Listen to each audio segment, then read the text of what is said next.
আজ সুপ্রিম কোর্টে যাচ্ছে এসএসসির হাইকোর্টের রায়, প্রায় 26,000-এর চাকরি বাতিল। বিরোধিতায় আজ শীর্ষ আদালতের দ্বারস্থ কমিশন। আজই কি সুপ্রিম কোর্টে যাবে রাজ্য সরকারও? সোমবার হাইকোর্টের নির্দেশে প্রায় 26,000 চাকরি বাতিল হয়, আর তারপরই আজ সুপ্রিম কোর্টের দ্বারস্থ কমিশন।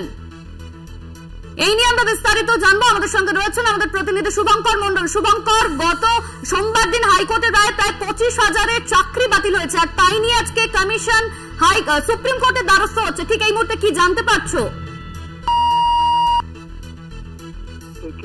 স্পেশাল লিভ পিটিশন বা বলা যেতে পারে এসএলপি তারা দাখিল করতে চলেছেন, মূলত এই মর্মে যে হাইকোর্ট যে নির্দেশ দিয়েছেন সেই নির্দেশ তারা মানছেন না, বা বলা যেতে পারে যে সিদ্ধান্ত উপনীত হয়েছে যে 25,000-এর মতো প্রায় এসএসসির শুধুমাত্র শিক্ষক শিক্ষিকা নয়, 2016 সেই সঙ্গে কিন্তু গ্রুপ সি গ্রুপ ডি যারা শিক্ষাকর্মী তারাও রয়েছেন।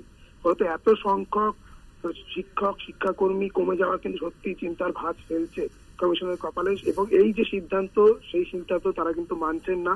সেই কারণে গতকাল এসএসসি চেয়ারম্যানের সঙ্গে আমার কথা হয়েছিল, তিনি কিন্তু জানিয়েছেন যে আজই তারা সুপ্রিম কোর্টে তারা যাচ্ছেন এবং এই নিয়ে তারা এর বিরোধিতা করছেন, চরম হাইকোর্টের এই সিদ্ধান্তের বিরোধিতা করছেন, যেই কারণেই কিন্তু তাদের সুপ্রিম কোর্টে যাওয়া। ধন্যবাদ তোমার শুভঙ্কর। আমাদের সঙ্গে ছিলেন আমাদের প্রতিনিধি শুভঙ্কর মন্ডল। হাইকোর্টের সিদ্ধান্তকে বিরোধিতা করে আজ শীর্ষ আদালতের দ্বারস্থ কমিশন। সোমবার দিন প্রায় 25,753 জনের চাকরি বাতিল করে হাইকোর্ট, আর সেই সিদ্ধান্তের বিরোধিতা করে আজ কমিশন সুপ্রিম কোর্টের দ্বারস্থ হতে চলেছে।